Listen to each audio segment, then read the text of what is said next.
Willie McKay wants to get a few things off his chest. The man who brokered Emiliano Sala's murky £15 million transfer from Nantes has called it on with Cardiff City by challenging them to a public meeting. Emiliano Sala's family deserve the truth surrounding his £15 million move. It has to happen. Out of respect for the Sala family, they are entitled to complete the story about Emiliano's tragic death on January 21.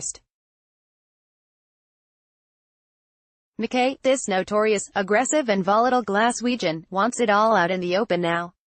Cardiff, stressing the importance of transparency and openness, must agree to it. Bluebirds manager Neil Warnock, club chairman Mehmet Delman and chief executive Ken Shaw will lose credibility if they do not.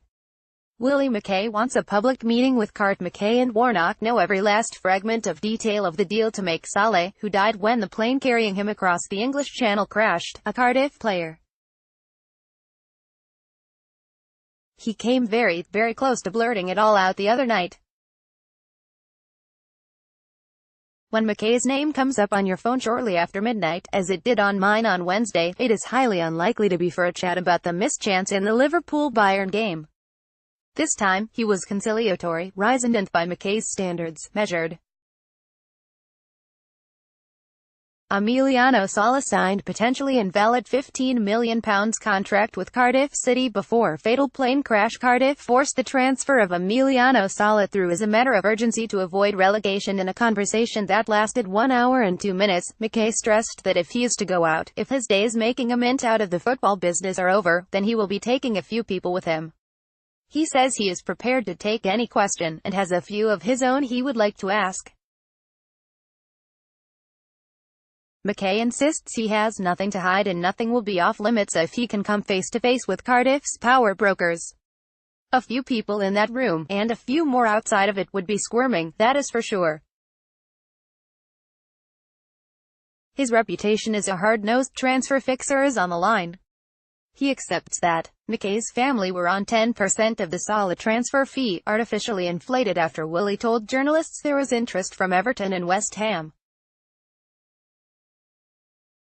He got it pumped up to £15 million, plus nearly £5 million in bonuses if Sala scored the goals to keep Cardiff in the Premier League.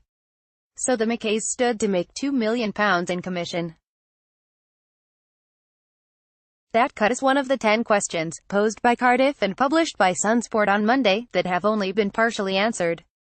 Sala's body was pulled from the wreckage after his plane came down near Alderney on January 21. They are withholding payment to Nantes until their lawyers' capital are satisfied. Cardiff's insurers are also sifting through every speck of detail. Then there are the other questions. Is it usual practice for the manager of a buying club to make small talk with the president of the selling club during a scouting mission to watch their star player? That is what happened when Warnock, along with assistant Kevin Blackwell, plus McKay and son Mark, traveled to France on December 5. It was there that Warnock was introduced to Nantes president Waldemar Kita, with Sala scoring one and setting up another in the 3-2 win over Marseille at Stade de la Beaujoire. Most managers sit in the stands incognito, baseball cap on, collar turned up, when they are on a scouting mission. Warnock glad-handed Kita. Despite huge reservations on Cardiff's transfer committee about Sala, he scored once in December and was also benched. Warnock liked the look of him. For that reason, the Nantes striker was termed a critical hire by Delman.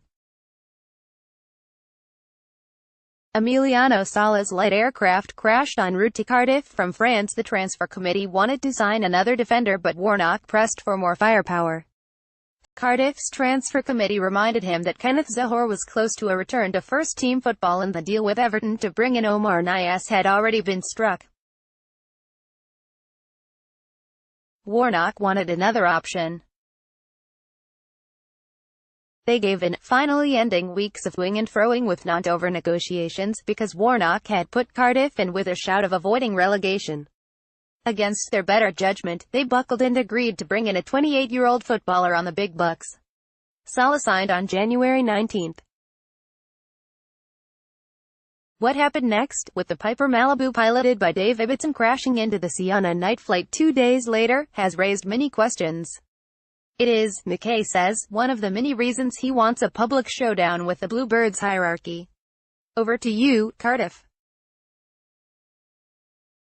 Neil Warnock and Cardiff chief Ken Chu talk at Emiliano Sala funeral in Argentina. Sergio a sure thing above all else. Sergio Aguero simply scores lots and lots of goals no matter who manages Manchester City. Sergio Aguero scores goals. After his 18th minute strike against Schalke in Wednesday's crazy 3-2 win, Aguero has scored 87 goals in 115 games for City supercoach Pep Guardiola. He got 89 in 120 for Manuel Pellegrini, 46 in 86 for Roberto Mancini, plus another goal during Brian Kidd's two-game caretaker spell. In an era when players' moods and application are often dictated by their relationship with the boss, Aguero puts all that to one side when he gets in front of goal. The game of the weekend is at Wembley. Chelsea vs Manchester City in the Carabao Cup final on Sunday is a bigger deal than Manchester United-Liverpool. The chance to win the first domestic trophy of the season is the reason why Pep Guardiola and Maurizio Sarri's players fought so hard to get there. There are plenty getting carried away by the prospect of the 202nd meeting between Liverpool and United at Old Trafford. Chelsea vs Man City in the Carabao Cup final is bigger than United-Liverpool. Apart from a few tasty tackles between these old rivals, nothing else will be dished out at OT. Wembley is where it's at, with Sarri trying to win the first piece of silverware in his varied career.